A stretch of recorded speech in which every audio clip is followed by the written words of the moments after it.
Mia found herself a bridge. She planned to jump from here after the murderer was executed, reuniting with her deceased husband and daughter. For years later, standing on the bridge, she regretted. Mia looked up at the bridge just as the streetlight went out. The sky faintly glowed in the bluish-gray hue, and she saw the shadow on the bridge with hands gripping the railing, slowly lifting the right leg.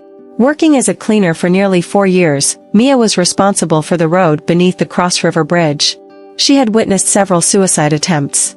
In that instant when the shadow raised its leg, Mia quickly realized the situation and rushed towards the bridge. The steep stairs to the bridge posed a challenge for Mia at the age of 54. By the time she reached the bridge, the person was already standing outside the railing, hands still clinging. Mia rushed forward, grabbing her around the waist, preventing her from letting go. In that moment, Mia discovered that the person was a young girl, truly thin, almost bony. Despite her slender frame, the girl resisted fiercely, and Mia struggled to hold on. "Don't jump. It's not high enough here.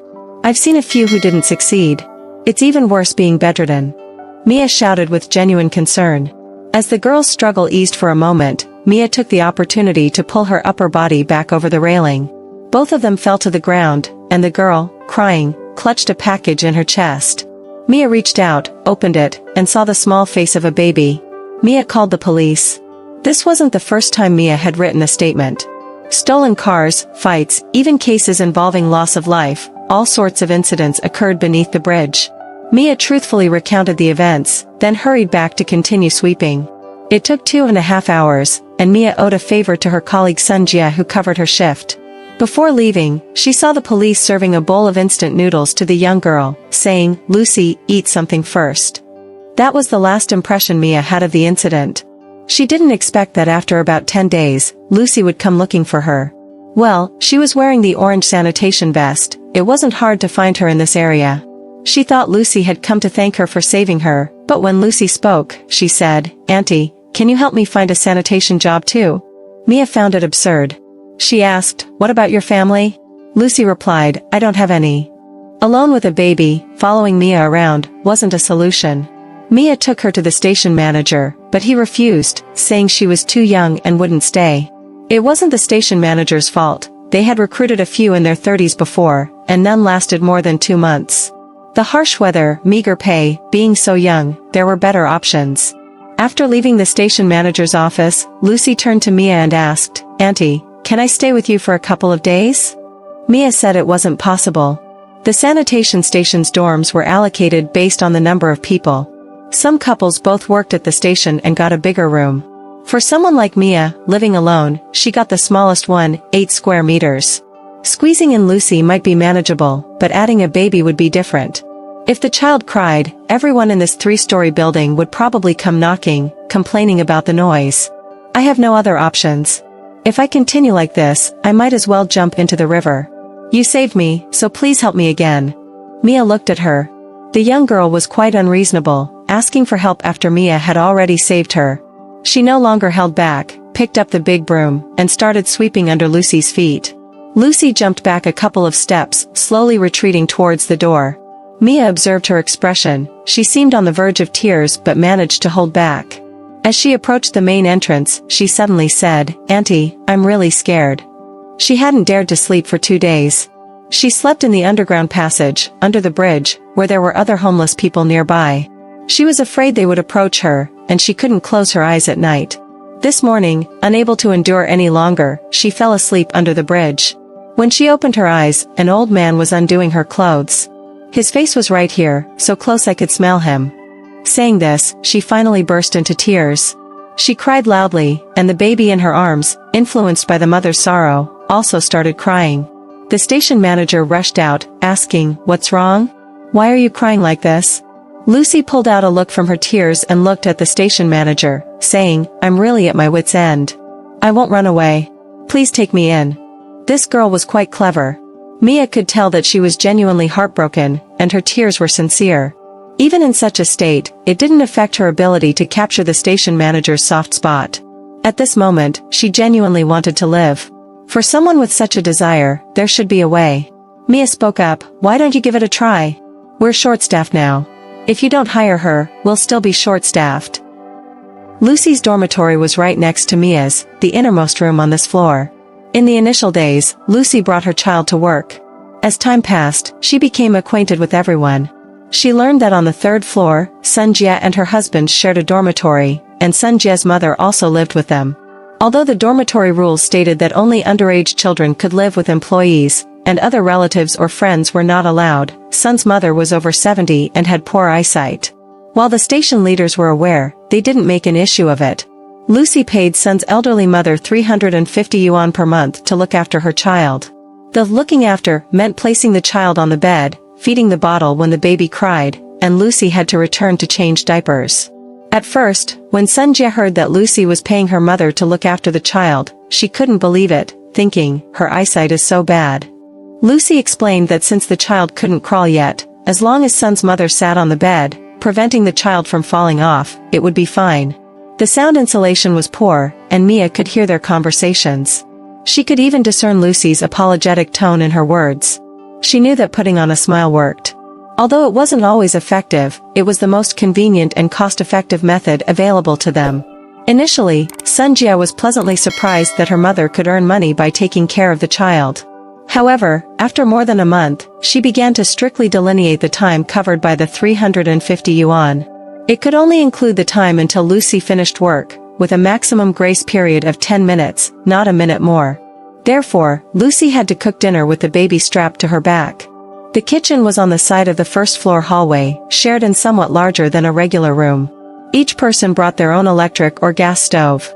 The room only had 2 small exhaust fans, and if everyone cooked at the same time, the whole place would be filled with smoke. Lucy, with the baby on her back, cooked dinner twice.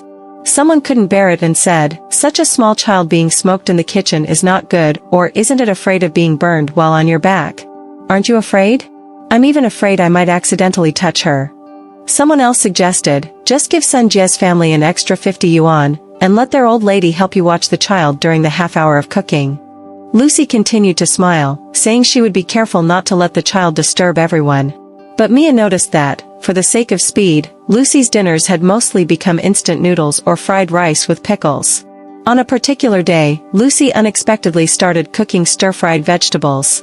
The ingredients were very simple: 2 cucumbers, 2 eggs, and a sausage dominated by starch. However, before finishing the dish, the baby started crying loudly.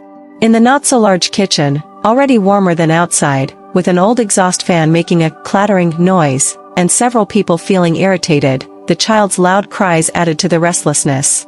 Someone impatiently said, "Go out and comfort the child first, there's no rush to cook." The cucumbers and sausage sat in the pot while Lucy stiffly smiled and turned off the heat.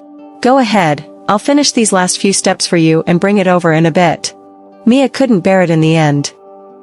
When the dishes were brought over, the child was still crying, and Lucy looked helplessly at the baby. "Do you have any family members who can help you? It's not easy for you to handle this alone." As the child grew older and began to crawl, grab, and walk, Sun's elderly mother, with poor eyesight, couldn't take care of her.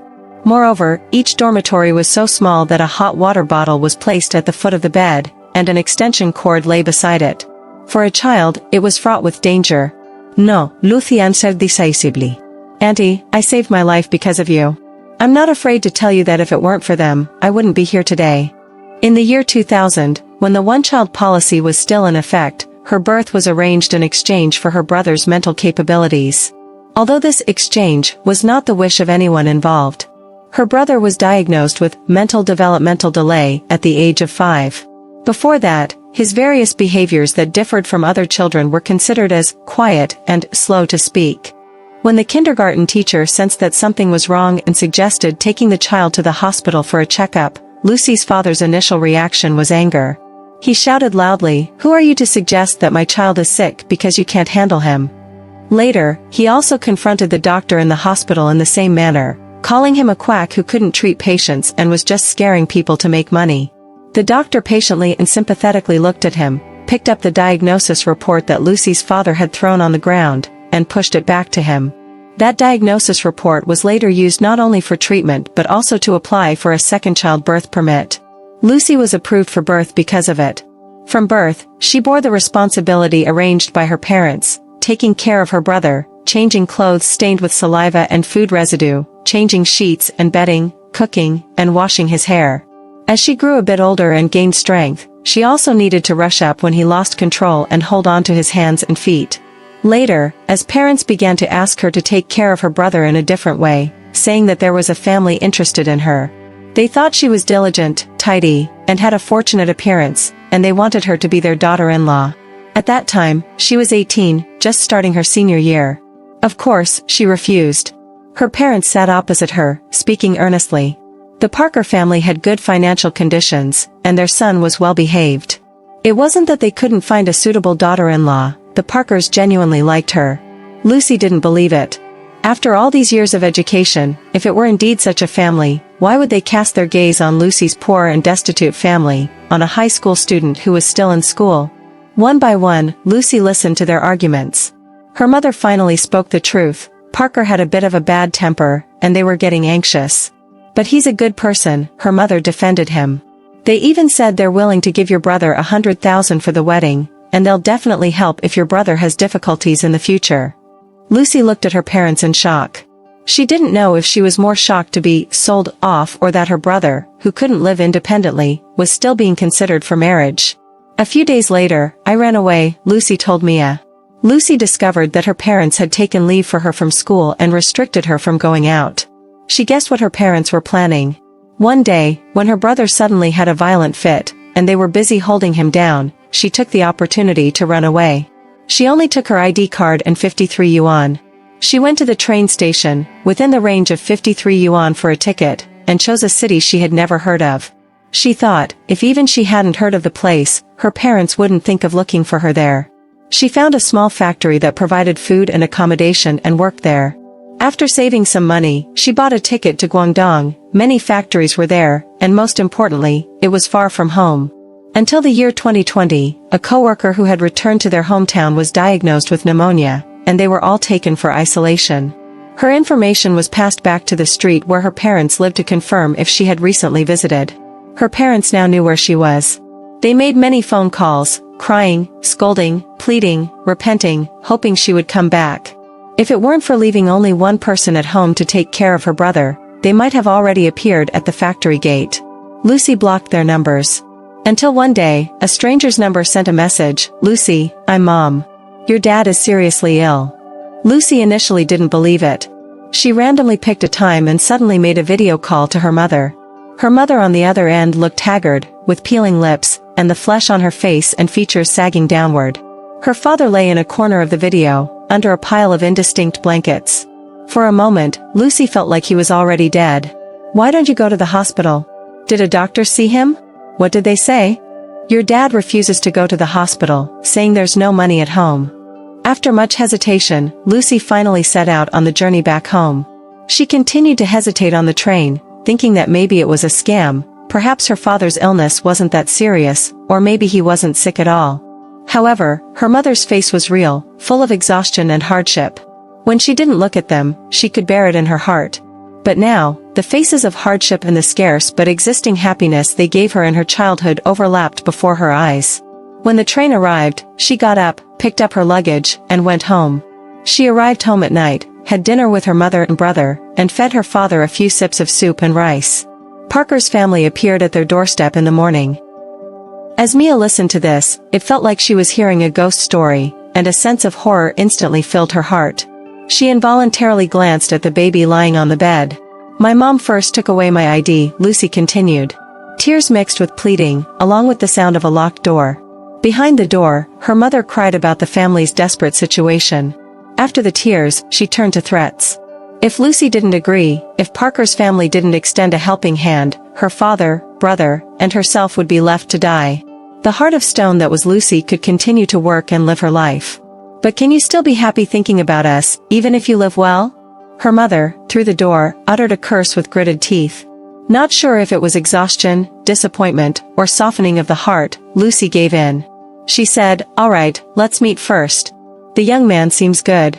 We chose Parker's family because we thought they could help us, but we won't harm you."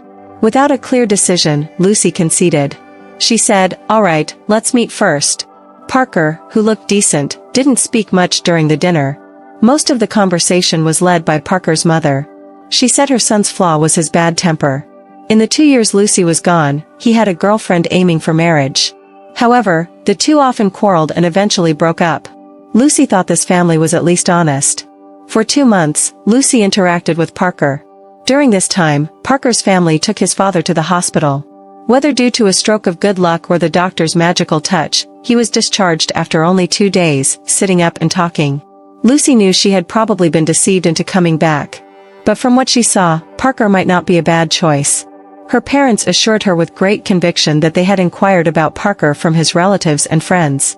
They portrayed him as a young man with strong character. Regarding the past quarrels with his ex-girlfriend, they blamed it on youthful exuberance and the ex-girlfriend's tough personality. After returning home for 3 months, Lucy and Parker got married. Parker's family had a small workshop with 7 or 8 workers. After marriage, Lucy helped out in the factory, checking orders, inspecting goods, and dispatching shipments, whatever was needed. Parker didn't bother with the factory. He partnered with friends to start a business, opening and closing various ventures like arcades and escape rooms within 6 months. He complained that his partners were unreliable and insisted that next time he would find someone trustworthy. If not, he would do it alone. Only when his partners came looking for him did Lucy find out that the unreliable person was Parker. He had been dragging payments, and to get the escape room up and running, his partners had borrowed money everywhere. Even now, after selling the business, Parker's promised contribution still hadn't arrived. The business was sold at a discount, and I still owe people money. If Parker hadn't blocked me, I wouldn't have come to disturb you. Where did the money go? Upon Lucy's pressing questions, Parker finally admitted, he lost it. Lost it? Played a few games, had bad luck, lost. And he couldn't win it back. Lucy stared at him in shock, but in the corner of her eye, she caught a glimpse of the expressions on Parker's parents' faces. They maintained a stoic demeanor, focusing on clearing the dishes. It seemed they knew their son had a gambling problem. What about her parents? Did they know? Lucy had thought about divorce. She knew gamblers couldn't be trusted. But a week before the partners came looking for Parker, she had just received the results of a 3-month pregnancy checkup from the hospital. Whether she was optimistic, naive, or perhaps a mix of both, she told Parker with hope, quit gambling.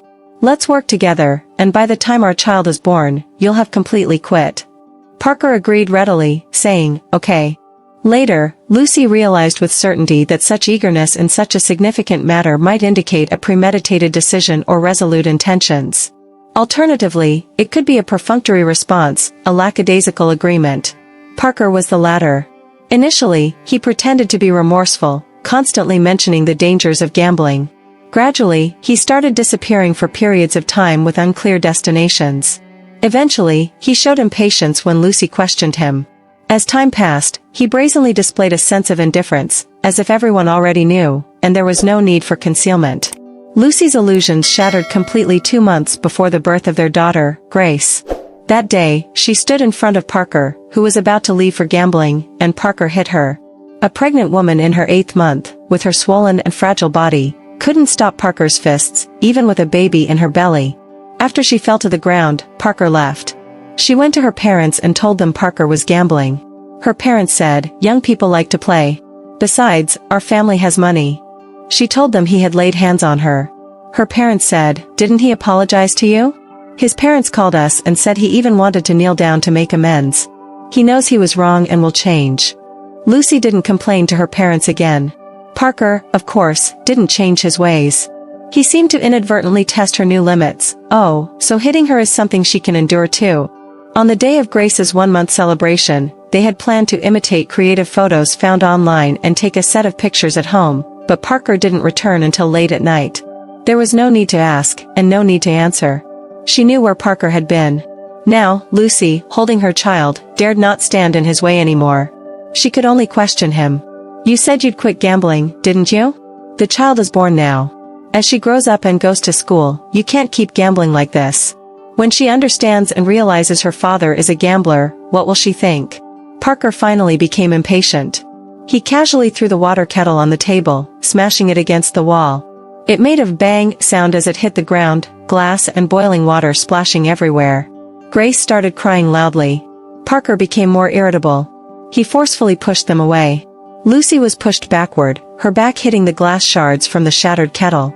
Parker just glanced at them, seemingly still unsatisfied. After kicking her, he walked into the room and locked the door. Lucy left with her child.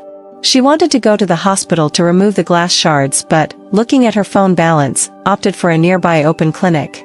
Since her marriage, she had been working in Parker's family workshop. As it was Parker's family business, she naively didn't bother about her meager monthly salary of just over $2,000. Preparing clothes and diapers for the child, sporadically giving some money to her mother, and with no maternity insurance for childbirth, Parker hadn't provided any money either. Standing at the entrance of the small clinic, she finally realized that her money wouldn't even cover 2 more nights outside. She returned home, back to her parents' house. A faint joy filled the air at home. Even though her parents didn't speak, she could see smiles on their faces. Something good happened? Her mother turned around, smiled at her, and replied, "Your brother is getting married." Yes, Lucy remembered. Her parents had been insistent on getting her brother married. For years ago, when they first suggested she marry Parker, one reason was that Parker's family was willing to contribute money for her brother's marriage. Parker's family really gave $100,000? Lucy felt her voice becoming dry. No, her father interjected suddenly. Parker's family can't be trusted. They said Parker lost a lot of money, and they're under pressure too. They only gave $50,000. Fortunately, the girl isn't too young, around your brother's age, so $50,000 is enough. Is the girl willing? What, willing or not willing? Her parents also want to pave a way for her. Otherwise, once we're gone, who will take care of her? Lucy understood. The girl didn't really have a choice. Just like her and her brother, they didn't understand what marriage was, didn't comprehend many basic aspects of life, yet they were forced onto the path their parents paved for them: marriage, having children. What about the children in the future? Lucy asked. Oh, don't talk nonsense. Quick, make a spitting sound. Her mother hurriedly covered her mouth. A bit too hasty, she accidentally hit Lucy's mouth, causing a bit of pain. Her father shrugged it off. Bad luck. Besides, even if there's an issue, no need to worry. Parker's family promised to take care of your brother, right? And there's Grace. He nodded toward the clueless baby. Will she be able to watch her cousin suffer in the future? In her father's self-satisfied certainty, Lucy saw her future: abuse, neglect, exploitation, along with her daughter. She returned home in the middle of the night, with injuries, holding her daughter. Her parents didn't care about what happened. No, they knew what happened, but they were sure she would go back. In Parker's family, she played the role of cheap labor, a punching bag for Parker's emotional stability. In the eyes of Parker's family, it was only natural, as they had paid her parents, so everything she endured in Parker's family was a fair exchange. What's there in the future? Nothing at all. Lucy left with her daughter. When she left, everyone else was asleep. No one noticed her leaving, no one noticed her walking onto the bridge. Until Mia saw her. After being rescued by Mia, she was taken to the police station. The on-duty police officer bought her a bowl of instant noodles and gave her a bag of milk he brought for himself. The milk smelled good. At that moment, I didn't want to die so much. The police asked her to provide contact information for her family. She didn't want to give it at first, but the police said they could check the system anyway. Lucy was afraid they would find Parker, so she gave them her mother's phone number. After a long time, Parker came again. There were eye boogers in the corners of his eyes, and he exuded the lingering aroma of barbecue. I went to bed at 4, and your mom called 5 or 6 times in a row. What's going on? Parker was impatient. Lucy knew that the police had probably already informed him of what had happened. His, "What's going on?" wasn't a question about what had happened to her, it was an accusation. What are you doing? Why are you trying to pull this stunt of seeking death and making trouble for me? Do you know you've disturbed my sleep? She looked at Parker's face, and at that moment, she had absolutely no desire to die. Why could Parker enjoy barbecue and sleep soundly? Why could her parents use the money she earned to help her brother marry a wife? And why did she have to immerse herself in the icy river, swollen and soaked, only for them to forget her within 2 years of her body turning to ashes, without any remorse? Why did they continue to live, while she had to choose death? Halfway through the drive, Parker stopped the car to buy cigarettes. Lucy got out of the car with her child.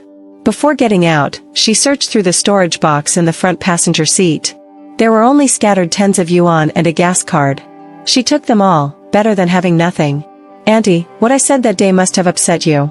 I was wrong. I was really in a hurry at the time. In the future, when I save money, I will definitely repay you properly. Lucy looked up at Mia, sincere and anxious. Mia looked at Lucy's face, still damp with oil and sweat. She then glanced at Grace lying on the bed, the baby's mouth dirty. It seemed Grandma's son hadn't taken the time to clean it all day. Mia went back to her room and brought over her stir-fried green peppers with meat. There wasn't much meat in her dish, and she picked it out with chopsticks and gave it to Lucy. It's exhausting to raise a child alone. Eat more to have the energy, Mia said. She knew this kind of hardship too well, exhausted, running around, isolated and helpless. That's how she raised her daughter, Ella. When Mia was young, she worked at the Central Mall in the small town, selling clothes. Robert came to buy a sweater for his mother, but he couldn't decide. Mia carefully introduced different options to him. Due to budget constraints, he ended up buying a cheaper one. During that time, service staff in the mall could be dismissive, but Mia didn't show a cold face. Instead, she warmly packed the clothes for him, reminding him not to wash them with hot water, even though he had taken up nearly half an hour of her time. She thought he was filial and considerate, and he thought she was warm-hearted and meticulous, not judgmental. To express his gratitude and apology, Robert later brought grapes. His mother was thrilled because she really liked the sweater. However, Mia declined the grapes. Robert put them down and quickly left. Mia took a few steps to chase after him, but she didn't dare to leave the counter too far. The older and younger sisters from nearby counters gathered around, smiling. Mia told them not to eat because she needed to return it to someone. They laughed, asking if she knew him, where he lived, and how to return the favor. They teased that he was clearly pursuing her, and if she didn't eat, he wouldn't be able to sleep. Their words seemed accurate. A few days later, Robert came again, this time with peaches and corn. This time, Mia acted cleverly. She came out first, blocking the counter and not giving Robert a chance to put the items on the counter. It's a small matter, even if you want to thank me, you thanked me enough last time. Robert hurriedly said it wasn't for thanks this time, these were grown by relatives, not worth selling, and too much to eat alone, so he shared them. Later, when they had a wedding banquet, Mia deliberately asked him which relative grew the peaches. Robert grinned and said the peaches and corn were both bought at the market. Robert was responsible for inspecting and repairing power grid faults. Initially, Mia thought the job was good, stable, and after the closure of the commercial plaza, it was their anchor. The baby's formula, clothes, and money were sufficient, and they agreed to let Mia find a job after their daughter Ella started kindergarten.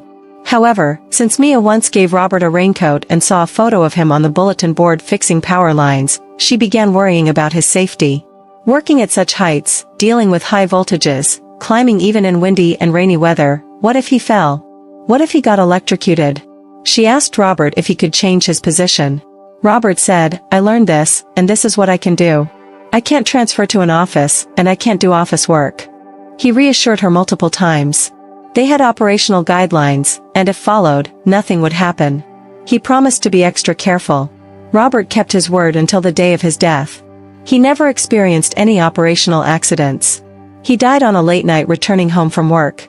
An overspeeding van collided with a drunk motorcyclist. The motorcycle's front was shattered and flew into the air, hitting Robert, who was riding a bicycle on the side of the road, right on the head. He could have stayed at the office overnight, but Ella had a fever, and he needed to rush home, pick them up, and go to the hospital. Robert and the two perpetrators were taken to the hospital. The van driver lay in the hospital for half a month, and the motorcycle owner lay slightly longer. It took 3 months for both of them to be able to walk again. Meanwhile, Robert was hit on the head, causing intracranial bleeding that couldn't be treated. The perpetrators seemed more like victims than Mia. In front of Mia, they cried and sobbed, saying drinking and speeding were forced upon them by the hardships of life. They claimed to have used up all their family savings to buy the van, hoping to make a living transporting goods and eventually have a house of their own.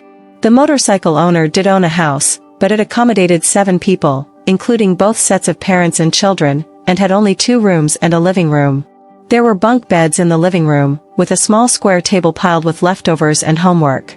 The court enforcement officers hesitated for a long time at the door before finding a place to stand.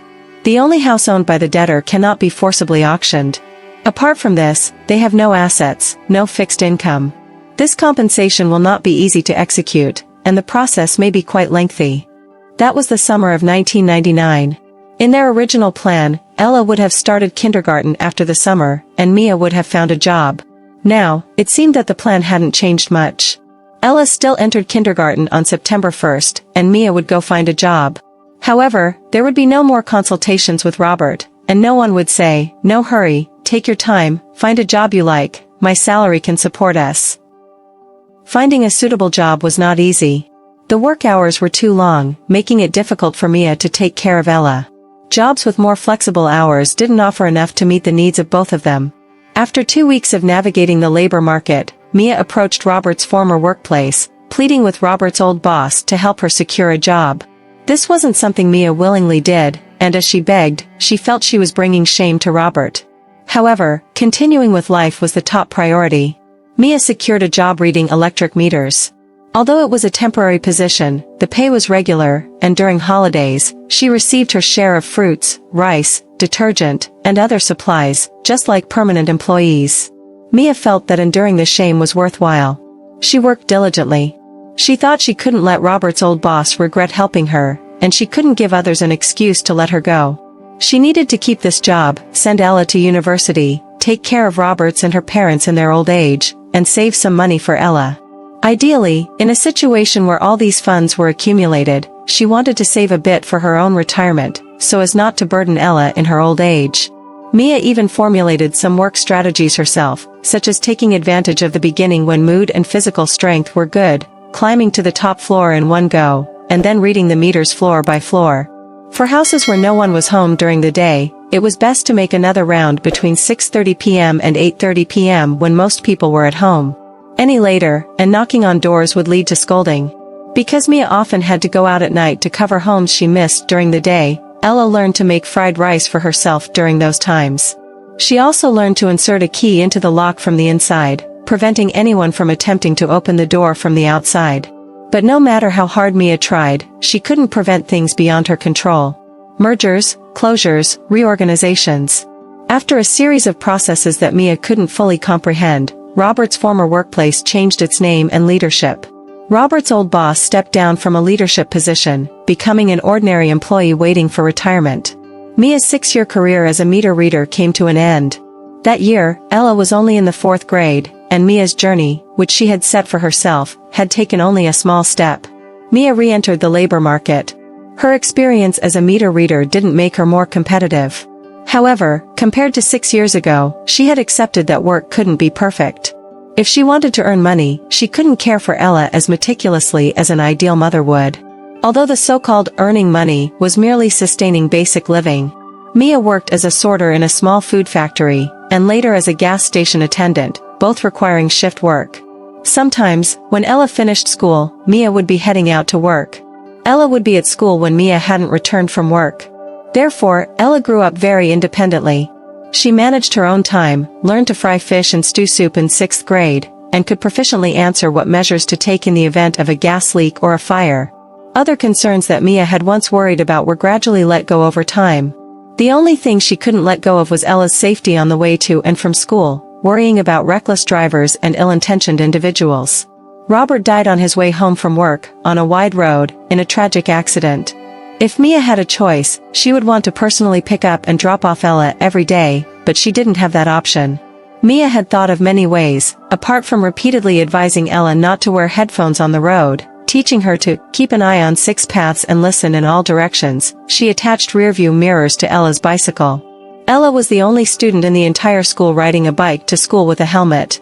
Mia bought her a baseball cap and a men's jacket, telling her to wear them if it got dark, tucking her hair into the cap. She also got Ella a loud and sharp whistle, instructing her to blow it loudly if she sensed trouble.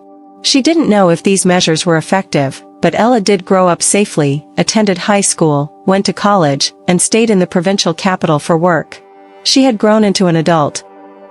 Mia encountered Lucy in the kitchen again. She noticed Lucy still primarily relied on noodles, with an occasional addition of an egg twice a week at most. Mia knew that people couldn't easily improve their habits with just a few words of advice. Every cent had its place, and Mia had experienced it herself. She learned to eat more frugally, progressing from packaged vegetables to steamed buns and then to inexpensive instant noodles, all to save more money to buy half a pound of pork ribs for Ella. When Ella first started working, she followed the same pattern. Just 2 or 3 months into her job, she started acting like an adult, boasting about her earnings. At that time, Mia was working as a shelf stocker in a supermarket. Ella called her and advised Mia to quit because it was too tiring and detrimental to her back. "I can make money now, earning $7,000 a month, and it will increase in the future. You retire early and go dancing." To prove her generous income, Ella would transfer 4,000 yuan to Mia every month. Initially, Mia would transfer it back, and Ella would call, exclaiming, "Mom, do you know this is an interbank transfer? It incurs transaction fees.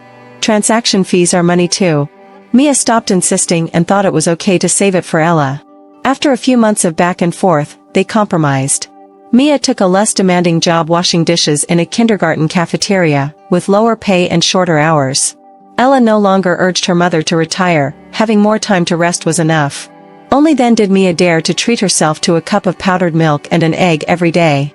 Now, Lucy's long journey had just begun, so she didn't dare to indulge in such luxuries. Mia no longer tried to persuade her. Instead, once a week, she would bring 1 or 2 apples or pears, claiming she couldn't finish them, asking if Lucy wanted them. Occasionally, when she cooked spare ribs, she would say her teeth couldn't handle them, and if Lucy didn't want them, she could check with someone else. Lucy probably knew, as Mia never asked anyone else, but Lucy only said, "Thank you, Aunt," without further pleasantries. One day, when Mia returned from work, she saw 2 people lingering at the sanitation station's entrance. Spotting Mia, they rushed up and grabbed her sleeve. 600,000, we only have this much. Take it all, Gavin didn't mean to. Mia's arms were held, rendering her immobile. She could only stare at them intently. It had been 8 months since she last saw these 2 faces. They didn't appear during the second trial. But she always remembered those 2 faces, shameless and exuding a stench of decay. At the end of 2018, Ella was stabbed to death on her way home from work by a man named Gavin. These 2 faces belonged to Gavin's parents. Initially, they said to the public, "Gavin has a girlfriend, but we haven't met her. Maybe that's it." According to Gavin, they've been quarreling for some time. This time, they might have had another argument, and Gavin lost control and used force. After the police confirmed that Ella and Gavin had no connection, they changed their story. Gavin usually has a good temper. Could the girl have done something to provoke him? The surveillance in the alley didn't capture the scene clearly, but the dashcam of a nearby vehicle recorded the moment. Ella was walking hurriedly with no warning signs. Gavin, coming from the opposite direction, suddenly raised his hand. It was brief, but that was Ella's final moment. In the video, Ella wore a black down jacket, a large scarf wrapped around her, just like Mia had advised her in high school, tying her hair up and tucking it into her hat. She wasn't wearing headphones because she needed to be aware of her surroundings. Mia didn't know if she still had that little whistle with her, but it wouldn't have mattered. Gavin didn't give her any chance to use it. The indictment stated that Gavin admitted to retaliating against society due to his failure in the postgraduate entrance exam and subsequent failed job interviews. His parents hired a lawyer, claiming that this indicated Gavin didn't have a definite reason to kill Ella, he just wanted to vent, committing intentional harm. The victim's injuries were severe but not fatal, so he wasn't intentionally committing murder. Mia remembered that at the time, she had lunged forward. If someone hadn't held her back, she would have smashed their faces into a pulp with the defendant sign from the trial table. At that time, just like now, they blocked the entrance of the small hotel where she lived, claiming they had mortgaged the house and could get 400,000 yuan in hand, offering it all to her, hoping she would provide a letter of forgiveness. Back then, she had lawyers and social workers accompanying her, separating her from them. And now? They grabbed her with 4 hands, faces swaying in front of her, accompanied by auction-like shouts. Mia felt like she was in a putrid swamp, on the verge of vomiting, desperately struggling but unable to break free. Suddenly, a large broom swung horizontally, its bamboo prongs still relatively new, with a long strip of red fabric clumsily tied to it. The 2 faces moved slightly away from Mia. The person with the broom continued to swing it, pressing down on Gavin's parents' wrists with the broom handle. More people joined in, yelling loudly, "Get out! What are you doing? We've already appealed for a review of the death penalty. If Gavin survives, our family will take care of your old age," they continued to say. "Get lost." Lucy probably understood about 70 or 80%. She shouted even louder, threw the broom away, and lunged at Gavin's father, knocking him down to the ground. This scream also completely brought Mia back to her senses. Taking advantage of the fact that only Gavin's mother was pulling her now, she broke free, picked up Lucy's broom, and ushered them out. Gavin's parents were temporarily driven away. Others came out of the building, gathering around and asking Mia what happened. Hey, Mia's relatives, they came to claim a share of the family property. Shameless, coming to argue over it, and even saying they'll take care of me in my old age if I agree, Lucy answered for her. Mia looked at Lucy, covered in dust, with scraped wrists and elbows. She took Lucy back to the room to apply iodine, saying, "What family property? What do I have? Who would believe that? If they don't believe it, they don't. You just say it like this. If they don't believe, can they come back and argue with you?" Lucy shrugged indifferently. Mia looked at her and smiled, talking one way in front of others, but revealing everything about your own affairs. Lucy sat up straight, looking up at Mia earnestly, saying, "Auntie, I only tell the truth to you. I told them everything, that Grace's dad is dead." She still had dirt on her face, making her look somewhat childish, and Mia suddenly felt a moment of déjà vu, reminding her of Ella. The child is crying. After sitting in a daze for a long time, Mia heard the cries of a child from the next room. She stood up. "You go back to see the child. I'll go buy some groceries. Tonight, I'll cook some meat, stew half a chicken, and stir-fry some vegetables. Do you eat bok choy?" They became a bit closer than ordinary colleagues. They started sharing some food, work-related tips, and moments of grace that either made them laugh or annoyed them. Gavin's parents came a few more times, but Lucy waved a broom or shovel, keeping them at a distance. As the gatekeeper no longer allowed Gavin's family into the sanitation station yard, subsequent conflicts occurred at the entrance, and curious onlookers captured the scenes on their phones, posting them online. The Parkers probably found Lucy in this way. When the Parker family of 3 arrived, Lucy was cheerfully calling out to Mia, "Auntie, look, Grace knows how to reach out and hold her milk bottle." When she looked up, 3 stern faces were staring at her, scrutinizing the room, questioning her. "You're feeding the child this formula? Your home is so small, you're living in a garbage dump with her?" Grace used to eat this formula too. Although the Parker's house was large, when Parker lost his temper, hitting people and smashing things, his parents would lock themselves in their rooms, leaving Lucy to hide with the child. The only place to hide was the bathroom. It seemed they conveniently forgot all of this. Lucy said she wanted a divorce from Parker. "Nonsense. You young people, divorce is always on the tip of your tongues.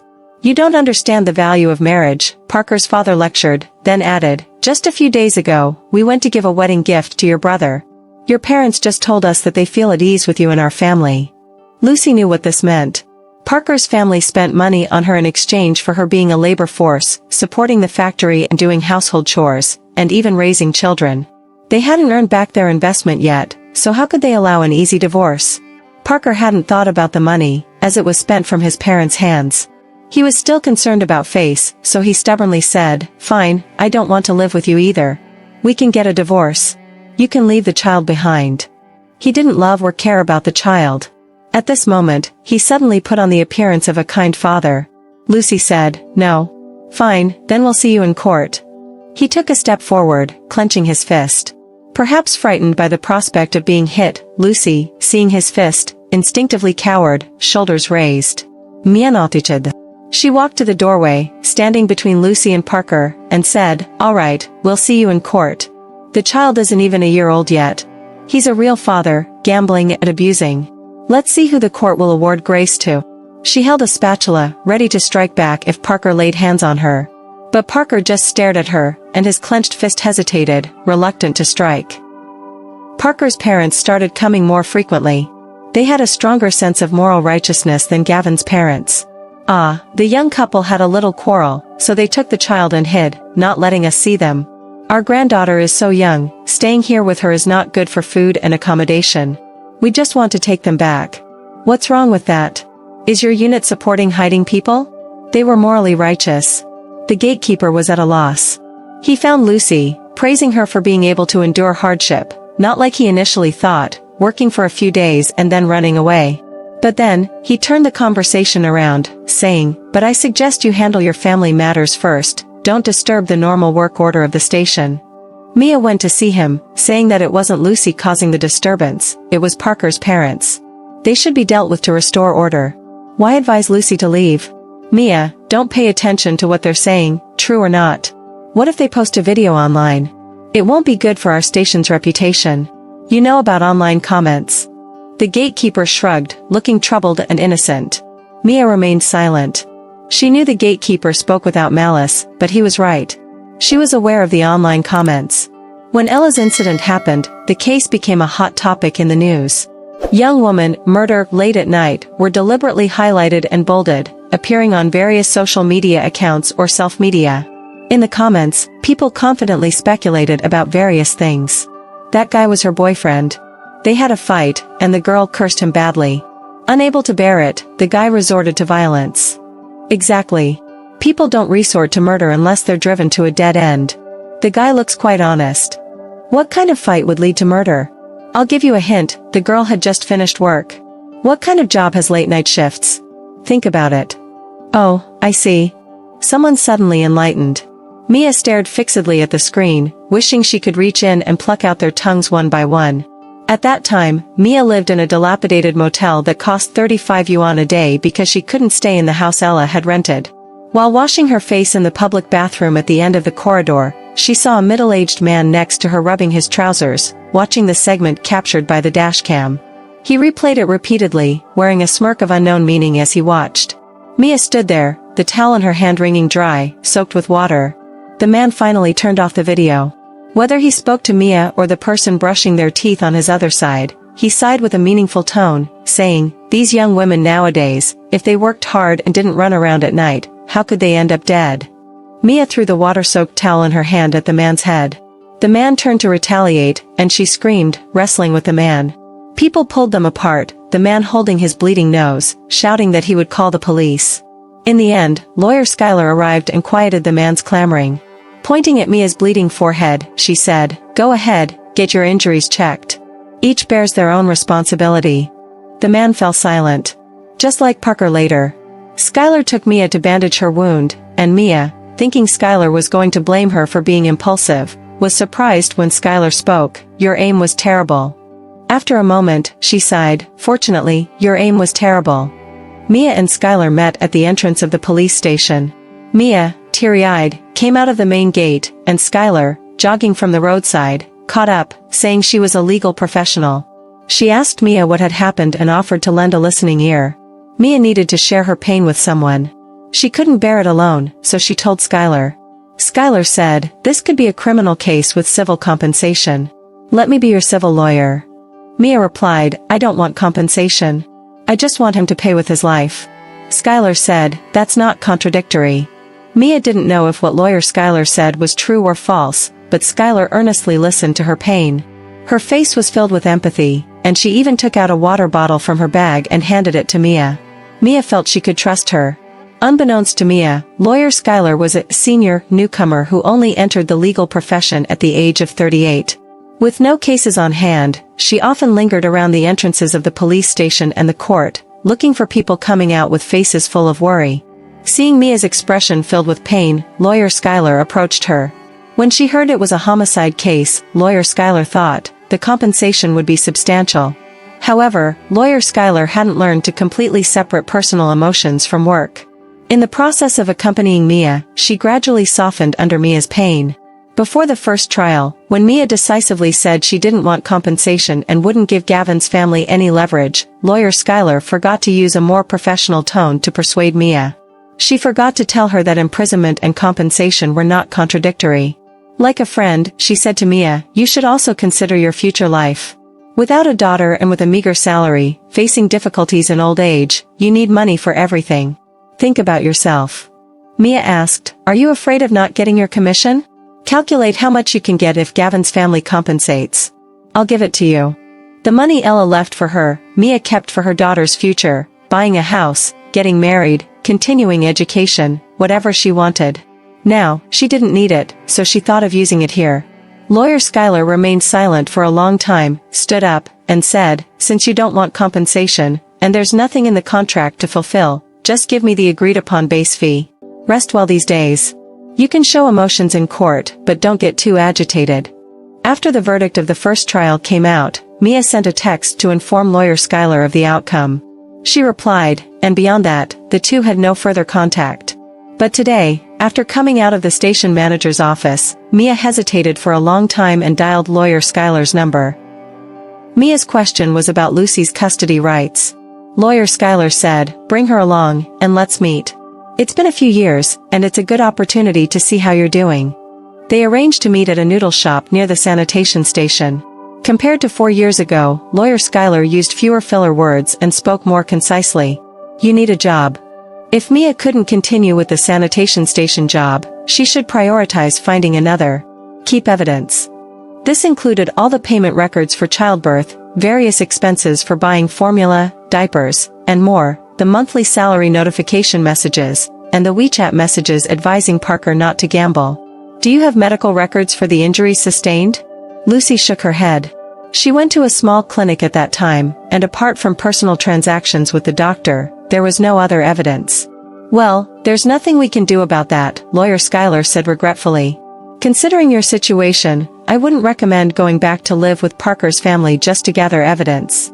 Living with Parker's family, it would be too easy to discover surveillance equipment.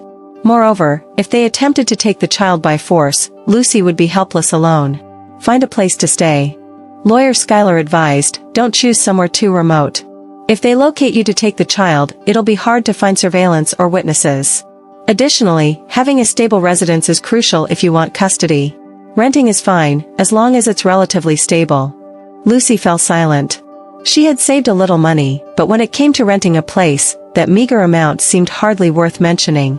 Lawyer Schuyler also noticed but didn't say anything. She just continued eating her noodles.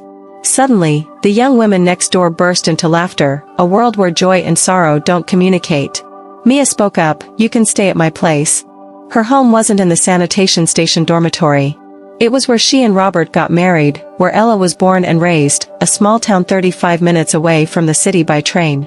After Ella's incident, Mia had stayed in this city for convenience. Initially, it was to handle Ella's affairs, staying in the $35 per day small hotel. Then, it was for easy access to the authorities to inquire about the progress of the case. Unable to afford the hotel, she took up the sanitation job that provided accommodation. As the results of the trials came in, maintaining the original verdict, Mia didn't want to leave. She stayed here, closest to where Ella had worked and lived before. Besides, what would she go back for? It would only add to her grief. Mia took a day and a half off, bringing Lucy back to the small town. The floor at home had been covered in dark gray, various old bedsheets served as makeshift furniture covers. It looked like a colorful graveyard.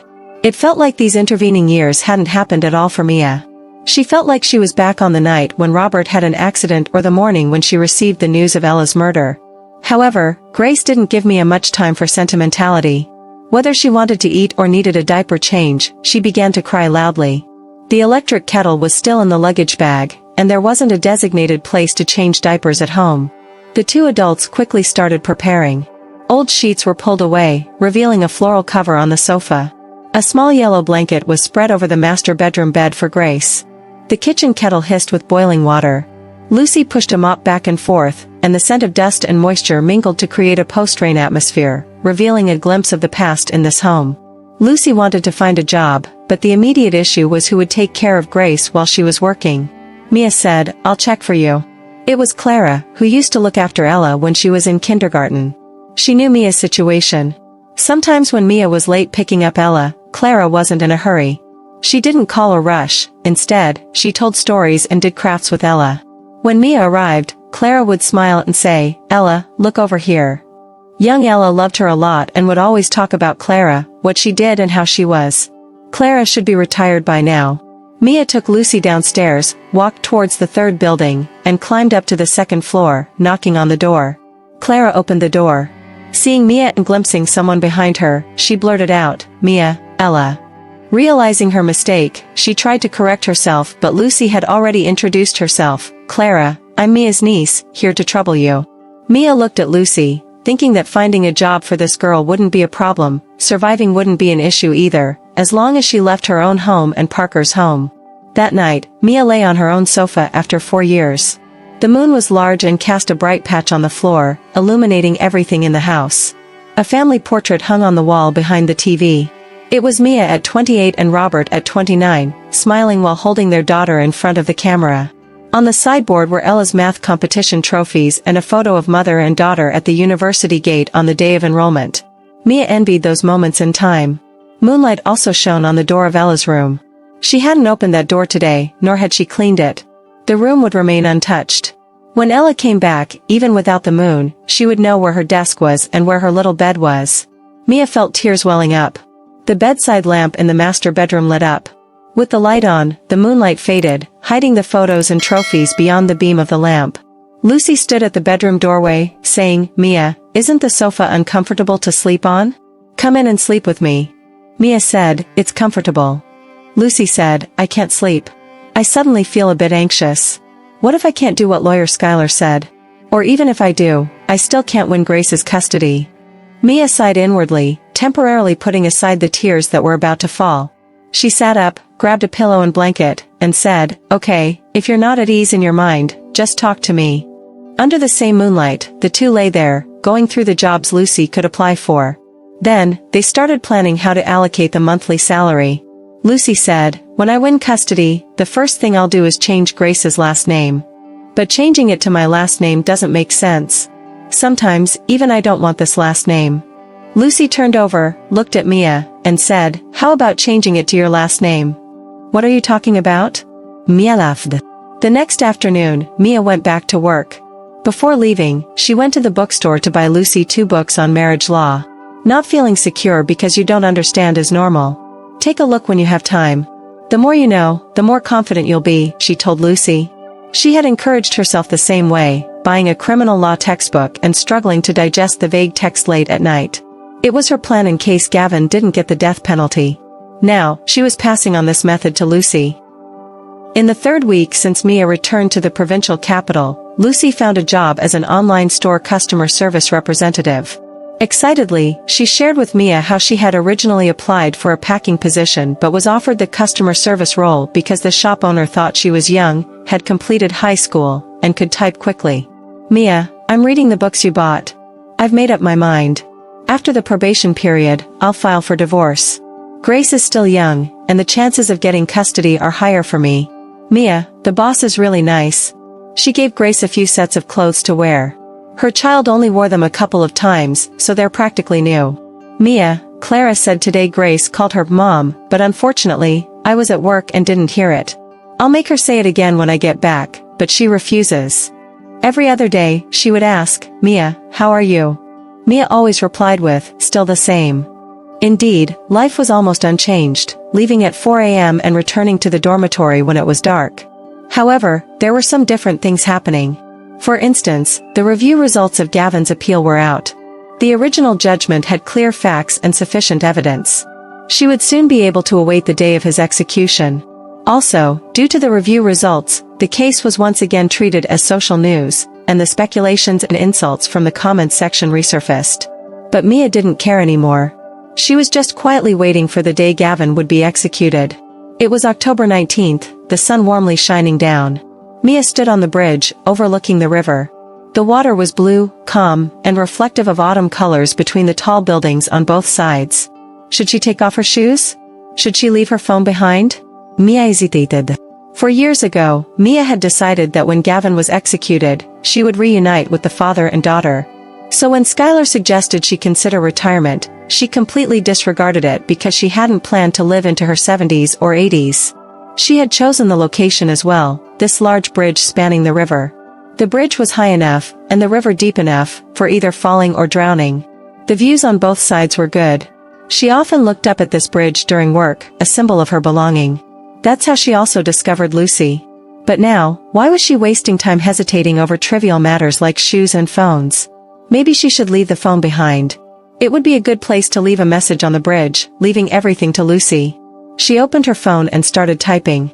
Lucy's message popped up first, a short video, followed by a line of text, Grace can say, Grandma now.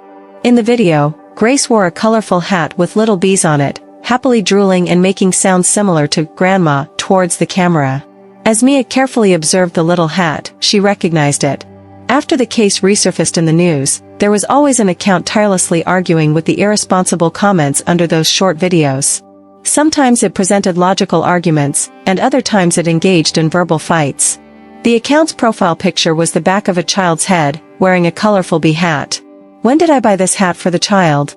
She intended to write her will but ended up typing the sentence, Seeing her reply, Lucy immediately initiated a video call.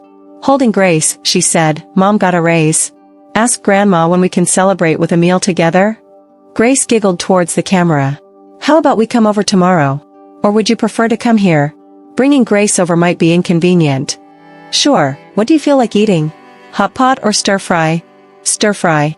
I still can't get used to hot pot." A car passed behind her, the window was open, and music floated out, then drifted away. "I would like to go against the current, lean against her, even though there are dangers ahead, the road is long and far." This was a song Mia often listened to when she was young. The river of life flowed down, full of hidden reefs and sand. It knocked her down time and time again. Yet, she still wanted to go against the current, have a meal, enjoy the autumn, and listen to a song.